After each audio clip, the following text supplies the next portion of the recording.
Magandang araw mga kababayan. Welcome back dito sa AJ Commentaries. Hindi po ako nakapag-upload kahapon at kanina sa dami po ng aking inaasikaso. Ngayon po kasi ay 4th of July dito sa aking kinaroroonan. Busy ang mga tao mga kababayan.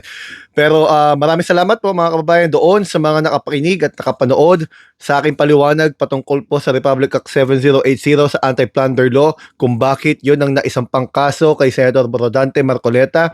Marami po tayong nakuha mga komento dyan, nasa 200 mahigit mga kababayan.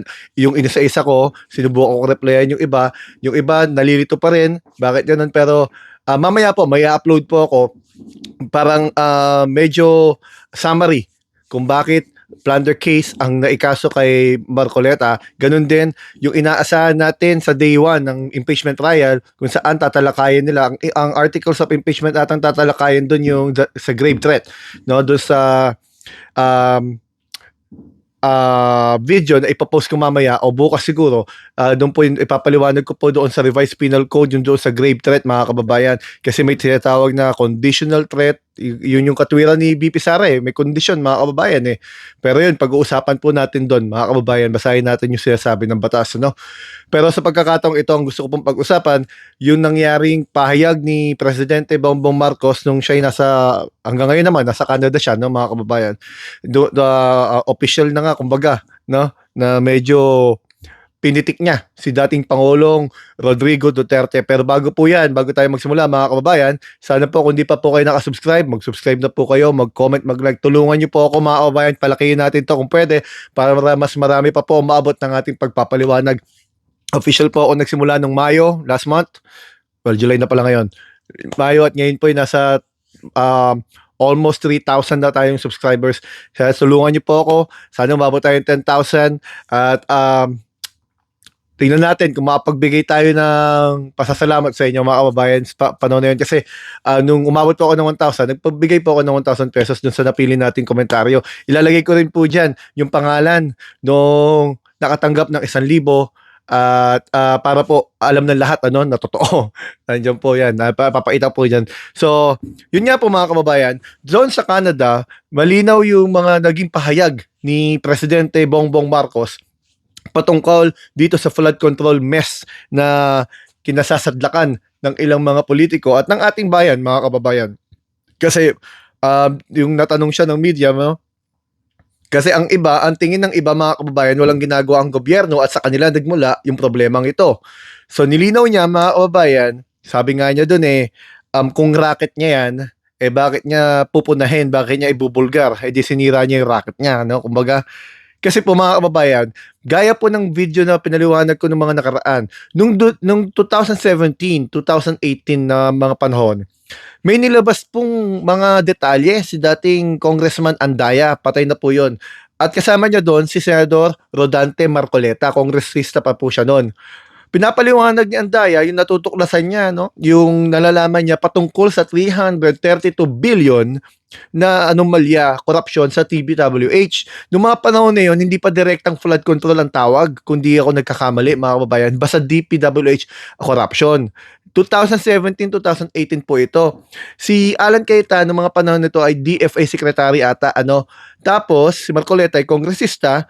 Si Pangulong Duterte naman nung panahon nung taong 2020, ito po yung nasa video naman at napanood ng karamihan, inacknowledge niya na may korupsyon, inamin niya may korupsyon sa DPWH na mayroong nangyayaring katiwalian.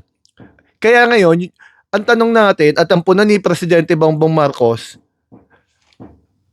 he acknowledges that there was a flood control anomaly, pero ano ba, meron bang ginawa mga kababayan?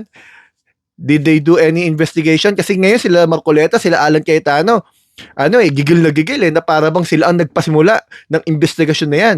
Nakakalimutan nila, nagsimula ang lahat ng ito mga kababayan nung 1 taon, yung sona ni Presidente Bongbong Marcos, kung saan sinabi niya, mahiya naman kayo. Binulgar niya pinaimbestigahan niya mga ito Kasi nag-extend yung anomalya na ito. Sabi ni Diskaya, 2016 nagsimula yung malalaki nilang mga bid, mga proyekto nila. na supposedly by the time na to 2023, 2024, buo na dapat ang mga proyekto. Yun yung hinahanap natin ngayon, nasa yung mga ghost projects. Kung hinahanap natin mga kababayan, yung ghost projects, yung mga proyektong tapos na i-release ang pondo at nadeklarang tapos na, pero hindi pala nag-e-exist. Kung hindi naman po, substandard ang mga ginamit ng mga materyales, mga kababayan, para makamura. Kung hinahanap natin yun sa 2023, 2024, ang construction po nun, mga kababayan, bago ang 2023. So, posibleng 2020, 2019, 2021, 2022. Pero of course, dahil malaki ang proyekto yan, ang mga materyales, ang mga construction yan, mga kababayan, umaabot yan ng taon. Maaaring 2, 3, 4 na taon, di natin sigurado kung ilang taon yan. Pero kung 2023, hinahanap ng ating mga kababayan yung proyekto na inaprubahan noon, nilabas ang pondo, dapat magtanong tayo, nasan si BBM ng mga panahon na yun? Malinaw po na hindi siya lingkod bayan, hindi po siya presidente, wala po siyang posisyon sa gobyerno. Siya po ay private citizen ng mga panahon na yon. Ngayon, yung pinasimulan ni BBM, ang investigasyon, at ngayon niya inaako na nila Alan Cayetano na para bang sila ang may gusto ng katotohanan, pero ayaw nilang paatinin yung mga maleta boys nila doon sa hearing, ng Blue Ribbon hearing ng grupo nila Gatchalian kasi bakit? Bakit iba ang magtatanong ba? Kasi pag sila Marcoleta nagtanong, sila na rin magtatama ng sagot. Ang problema po sa DDS, galit agad Pero buksan po natin isip natin. Halimbawa po, mga kababayan, yung pinuna nila Andaya, yung 332 billion, pagkakataon na yan paimbestigahan Nakaupo naman sila Marcoleta Pero wala pong ginawa, mga kababayan. Ngayon, natanong si Presidente BBM, ano na ba status ngayon? May selective justice ba talaga? Sabi nga niya, we are not done yet. Kasi sabi niya, the more we look, the more we find. Habang sila'y nag-iimbestiga at nag-umaalam, mas marami silang natutuklasan, mga kababayan. At anong selective justice? Yung kaalyado niya si Bong Revilla may nakakulong. Ang mga Diskaya nakakulong. Ang mga ibang pati tao niya si Bunoan nakakulong. Si Jingo Estrada nakakulong. Yung mga grupo ng Bulacan nakakulong. Marami pang mga recommended na kasuhan tungkol sa flood control. Lahat ng yan, mga kababayan, pinasimulan ng patawag na investigasyon ni Presidente Bongbong Marcos. Kung hindi naman niya pinunayan, mga kababayan, wala man tayo pinag-uusapan ngayon. Kasi 2017 pa to Wala naman po muna sa inyo Yung mga DDS na galit at hindi maintindihan yung paliwanag, wag lang po kayo magagalit Pag-isipan nyo lamang po, halimbawa, yung video ko na pinaliwanag ko po yung Republic Act 7080, yung anti-plunder law. Bakit po nakasuhan si Marcoleta? Pinaliwanag ko po doon, binasa natin. May nakuha pa rin po tayong comment na pinipili lang daw yung kalaban. Bakit daw yung kampanya ni Bongbong Marcos, nakatanggap siya ng donation, hindi naman daw kinasuhan ng plunder. Malaki po pinagkaiba nun. Ang una po, si BBM, noong 2022 election, bago siya manalo, mga kababayan, wala siyang posisyon sa gobyerno. Siya po ay private citizen. Pangalawang punto, mga kababayan, nakadeklara po sa kanyang salin at sosi ang gastos niya. Doon na lang tayo sa dalawang punto na yon. Yung si Marcoleta po, nung tumanggap ng pera, 75 million pesos, siya po ay kongresista, hindi po siya private citizen. At, mga kababayan, yung tinanggap niya ay maigit 75 million pesos. Hindi niya dineklara sa SALN at SOSE. Kaya nagkaroon ng puwang para tanungin, teka, baka may plunder case ito. So pinaliwanag ko po doon, mga kababayan, sa video na yon. Pero of course, yung mga DDS, galit ang nangingibabaw agad. Ayaw nilang intindihin. Bayaran yan. Paano naging bayaran? Hindi niyo ako kilala, mga kababayan. Ako po nagtapos ng political science, nag-abogasya ako. Hindi ko natapos ang aking abogasya dahil ako po kailangan mag-migrate, no? Nasa abroad po ako ngayon at ilang taon na ako dito. Pero hindi ibig sabihin nun, kinalimutan ko ang aking bayan. Sa katunayan, hindi ako nagpapalit ng citizenship. So mga kababayan, yung sinasabi nila, na nauunahan kasi sila ng galit. Kaya ngayon, balik natin sa tanong sa kanila, yung hinahanap yung accountability, katulad ng mga INC, naghahanap ng accountability. Bakit?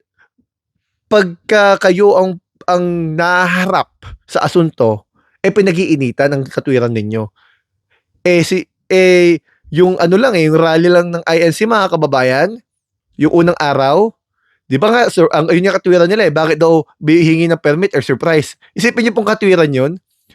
Yung surprise rally na 'yun, nakaistorbo po 'yun sa mga estudyante, sa mga naghahanap buhay, sa mga dinadala ng ambulansya. Marami na apektuhan nun. May nilabag silang batas doon mga kababayan. Ang una na diyan yung BP 880, yung Assembly Act natin. Kasi kailangan ano kayo, mag-coordinate kayo sa local government man lang, sa LGU, para maiayos nila yung lalo na yung traffic. Kasi hindi lang naman kayo ang tao sa mundo, mayroon din naman mga papasok sa eskwela at magtatrabaho at may mga kailangang dalhin sa ospital. Di po ba? But anyway, naghahanap ng accountability pero numero unong sumusuway sa batas. Tapos ang sasabihin, bakit may plunder case si Marcoleta pero si BBM wala?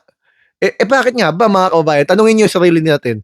Bakit hindi dineklara ni Marcoleta tumanggap siya ng 75 million? Malinaw sa Republic Act 7080, Section 2, kung ano ang mga pasok sa plunder. Sabi niya, regalo. O, nakalagay din po yun sa Section 1D, Paragraph 2. So, lahat ng yan, pasok sa plunder. Bakit daw si BBM hindi?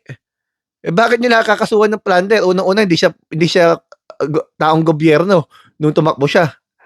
Pangalawa, dineklara niya yung donation niya. Anong kaso nun?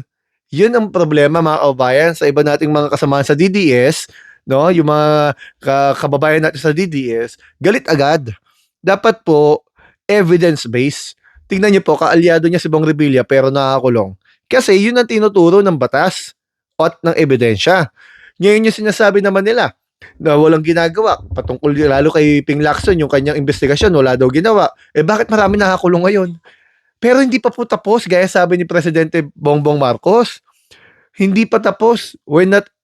Sabi nga niya, we are not done yet. Kasi ang dami nila natutuklasan pa eh. Ano mga kababayan? Puputulin ko po muna. Hanggang dito po muna tayo mga kababayan. Ipapost ko po yung paliwanag ko naman patungkol dun sa ibang kaganapan para sa impeachment trial. May paliwanag po ako doon tungkol sa grave threat. Yun po ipapost ko mamaya siguro. Maraming po salamat. Kung di pa po kayo nakasubscribe, sana po subscribe kayo. Comment at like. AJ Comentaries pa. Salamat po sa inyo.